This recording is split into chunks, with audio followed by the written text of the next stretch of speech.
जहाज़ की साहत ऐसी रखी थी कि निचली 4 मंजिलें डूब जाने की सूरत में भी वो तैर सकता था, मगर जब चौथी मंजिल में पानी दाखिल होना शुरू हुआ तो अमले को खतरे की संगीनी का एहसास हुआ और वो वायरलेस पर मदद के लिए पैगामात नशर किए गए। टाइटैनिक मदद के लिए पैगामात नशर करने वाला दुनिया का पहला बहरी जहाज़ था जिसने SOS और कम क्विक डेंजर यानी खतरा मजीद फ़ौरन मदद को आए के पैगामात नशर किए। मौरखों के मुताबिक आइसबर्ग के खतरे से खबरदार करने वाला एक नामालूम जहाज़ टाइटैनिक के करीब सफ़र कर रहा था और वो मदद के लिए पहुंच भी सकता था, मगर पैगामात के जवाब में ऑपरेटर की बदतमीज़ी से बरहम होकर इसने चुप साध ली और वो टाइटैनिक के मुसाफिरों और अमले को यह पानियों में मरने के लिए अकेला छोड़ दिया। आइसबर्ग से टकराने के बाद टाइटैनिक को मुकम्मल तौर पर डूबने में 2 घंटे और 40 मिनट लगे। जहाज़ पर मौजूद कश्तियों के ज़रिए 1178 अफराद की जानें बचाई जा सकती थी, मगर अफराद तफरी के आलम में जब कश्तियां समंदर में उतारने का सिलसिला शुरू हुआ तो इब्तदाई कश्तियों में सिर्फ गुंजाइश से कम अफराद बैठाए गए, जबकि एक कश्ती गफलत के बाइस उल्ट गई। इस तरह सिर्फ 750 मुसाफिरों को ज़िंदा बचाया जा सका।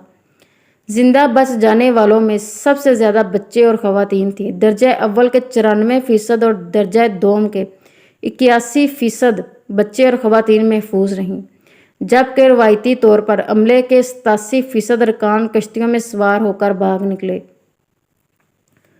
तीसरे दर्जे के मुसाफिरों के साथ भी वही सलूक हुआ जो अक्सर औकात तरक्की पजीर ममालिक में गरीबों के साथ होता है।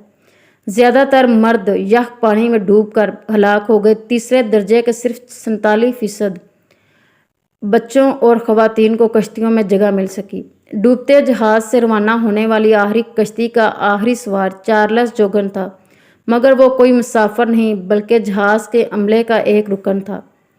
टाइटैनिक के हादसे की पहली खबर न्यूयॉर्क के एक अखबार में शाया हुई, जिसमें कहा गया था कि जहाज़ डूबने से कबल तमाम मुसाफिरों को बाहिफाजत निकाल लिया गया था। मुतासरा ख़ानदानों को कुछ मिला या नहीं, इस बारे में मालूमात बहुत कम हैं। अलबत्ता कंपनी ने अपनी कश्तियाँ नया रंग रोगन करके बेच दी और समंदरी तारीख के इस बड़े इंसानी अलमिये पर बनने वाली फिल्म ने $1 अरब 80 करोड़ का रिकॉर्ड मुनाफा हासिल किया। टाइटैनिक फिल्म पर $20 करोड़ लागत आई, जबकि जहाज़ सिर्फ $75 लाख में बनकर तैयार हो गया था। इस फिल्म के हिस्से में बेहतरीन फिल्म समेत 11 ऑस्कर अवार्ड, जो एक रिकॉर्ड हैं। टाइटैनिक के कप्तान स्मिथ ने रवानगी से कबल एक इंटरव्यू में कहा था कि यह मामूल का सफ़र है कि इसने अपनी 40 साला पेशेवराना ज़िंदगी में कभी किसी हादसे का सामना नहीं किया, ताहम अपनी ज़ात पर ज़रूरत से ज़्यादा अतमाद के नतीजे में रूनमा होने वाला ये पहला अलमिया नहीं, तारीख ऐसे कई सानों से बड़ी है। Please like and subscribe this channel. Thanks for watching. जज़ाकल्लाह।